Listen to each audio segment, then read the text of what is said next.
Bonjour à tous. J'ai le plaisir de vous présenter l'état d'avancement de mon travail après le premier test que j'ai effectué sur le terrain. Mon étude porte sur les effets de l'interdépendance dans une communauté de pratique d'enseignants expérimentant l'utilisation des ordinateurs XO sur l'élaboration des ressources pédagogiques numériques. Je vais donc vous présenter rapidement le rappel de la problématique, le cadrage théorique, l'approche méthodologique que j'ai adoptée, le plan et la démarche du test expérimental que j'ai effectué, les principaux résultats auxquels je suis parvenu et les difficultés que j'ai rencontrées. D'abord, la problématique. Le déploiement des ordinateurs XO dans les écoles pilotes au Cameroun place les enseignants devant un certain nombre de tensions. La première tension, c'est que ces enseignants sont contraints de couvrir le programme officiel sur une période de 25 semaines et d'utiliser journellement les ordinateurs XO. Lesquels ordinateurs XO qui créent la deuxième tension parce que ne contenant pas de ressources pédagogiques adaptées au curriculum camerounais.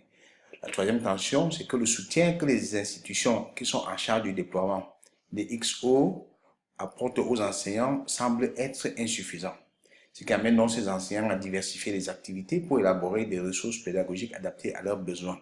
Certains d'entre eux se sont constitués une communauté qui s'apparente à une communauté de pratique pour résoudre leurs lacunes dans le domaine de la production de ressources pédagogiques numériques.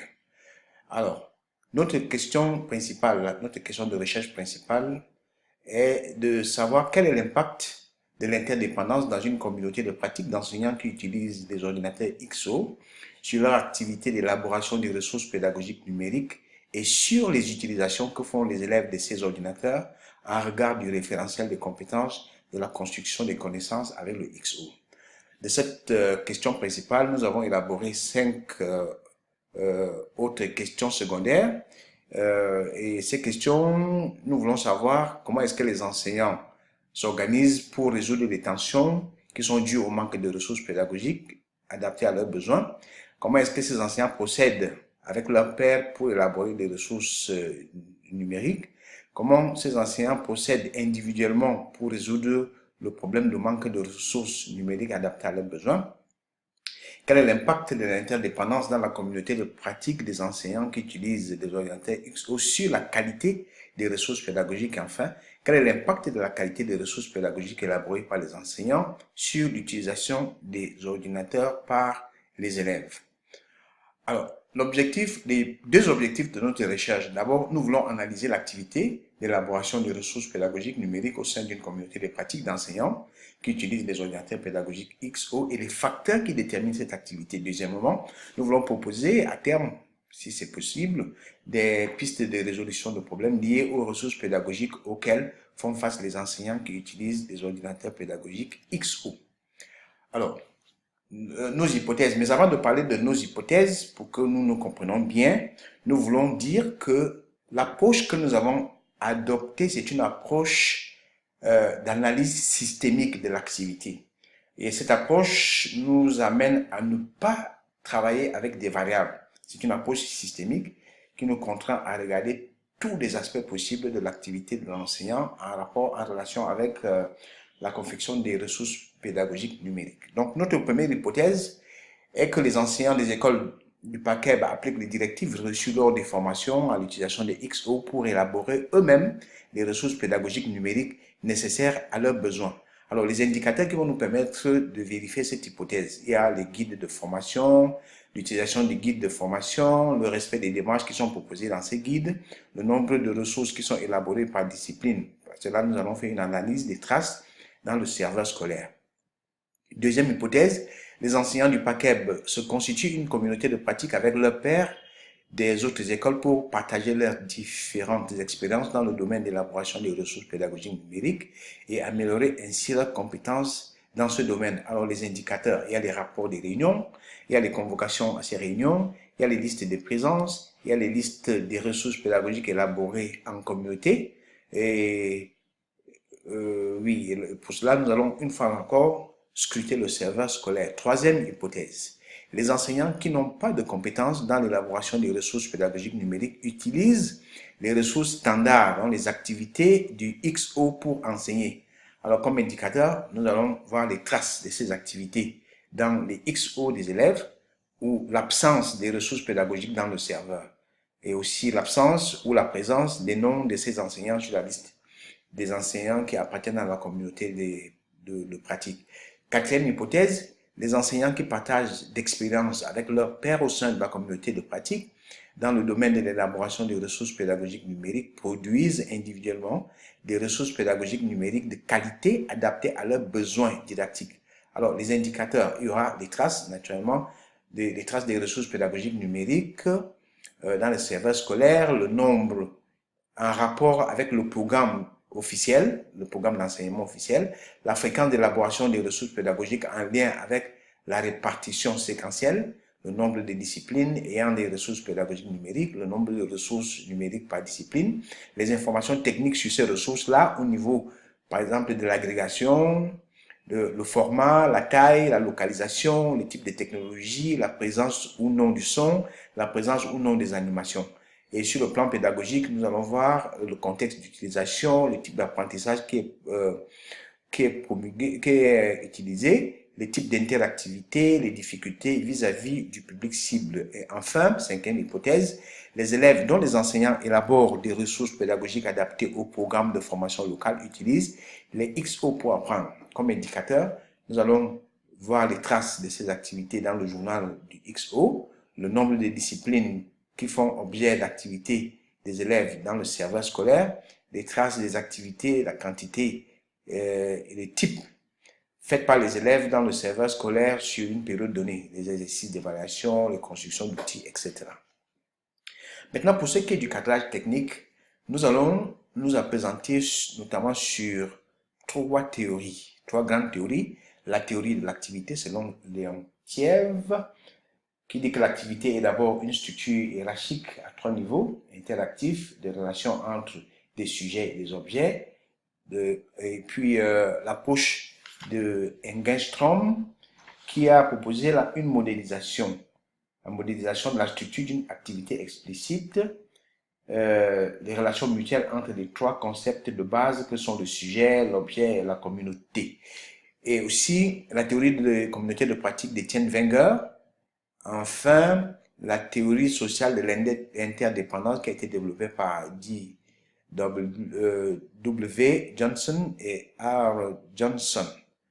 Voilà pour ce qui est du cadrage théorique. Donc ici nous avons la première dimension qui repose sur l'ergonomie, avec de l'autre côté le domaine de la théorie de l'activité. Et nous allons beaucoup plus nous appesantir sur le modèle d'analyse systémique de l'activité de l'enseignant qui a été proposé par Guagou.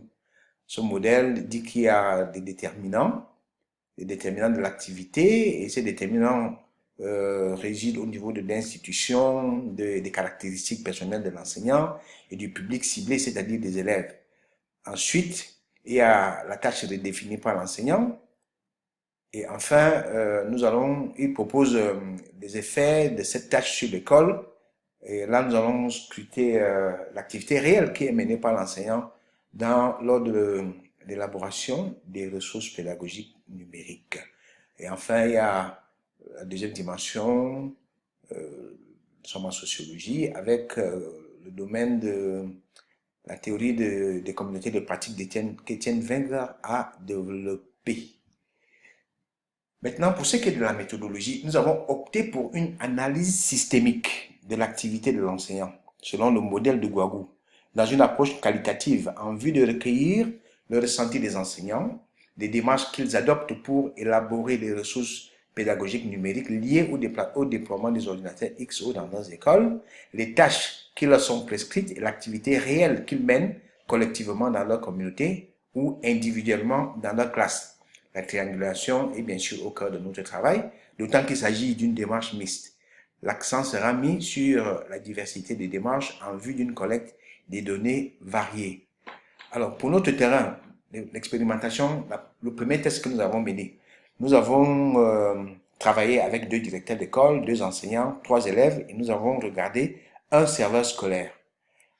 Alors, pour ce qui est des outils, nous avons confectionné un questionnaire qui porte sur les éléments qui sont liés à la formation, les types de ressources, l'activité individuelle des enseignants, la participation à la communauté, les liens entre leur participation à cette communauté et les compétences qu'ils ont développées dans le domaine de la production de ressources pédagogiques numériques, et enfin, les relations entre ces ressources pédagogiques numériques et le standard d'utilisation des ordinateurs par les élèves.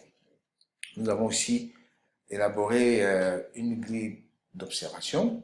Nous avons voulu faire une chronique d'activité avec un enseignant, c'est-à-dire que nous avons voulu suivre pas à pas un enseignant pendant tout le processus d'élaboration des ressources pédagogiques numériques.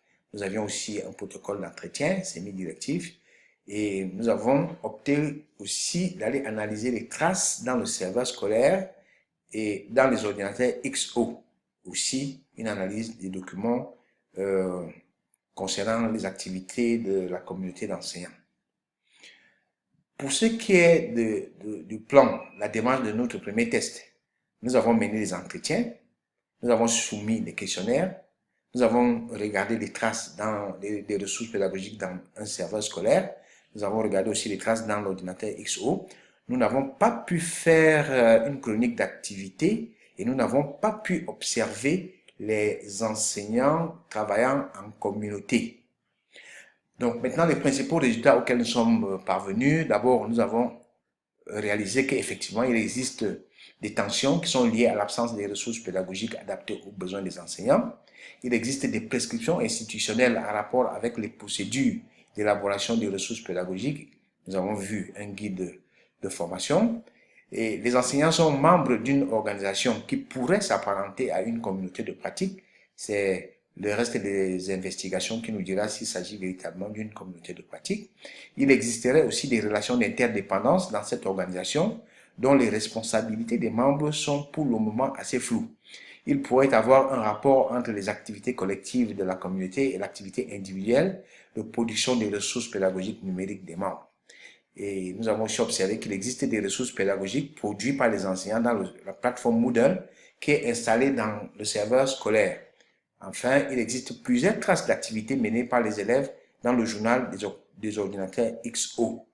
Voilà pour ce qui est des résultats. Maintenant, les difficultés que nous avons rencontrées. D'abord, le décalage de la programmation des activités de la communauté des enseignants, ce qui nous a pas donné l'occasion de pouvoir véritablement les observer ensemble en train de travailler sur ce sujet. Et nous avons été victimes de plusieurs coupures d'électricité pendant que nous voulions scruter le serveur scolaire. Et nous avons observé aussi que dans ce serveur, la plateforme Moodle qui est installée oblige les enseignants à adopter une démarche unique dans l'élaboration de leurs ressources pédagogiques. Et voilà, aussi nous avons eu des difficultés à pouvoir évaluer la qualité de ces ressources-là selon la typologie qui est décrite dans la littérature. Enfin, nous avons eu des difficultés à pouvoir réaliser la chronique d'activité parce que l'enseignant que nous avons sollicité avait d'autres choses à faire lorsque nous sommes allés dans cette école-là. Voilà, présenter le niveau de réalisation de notre travail. Nous vous remercions pour votre aimable attention.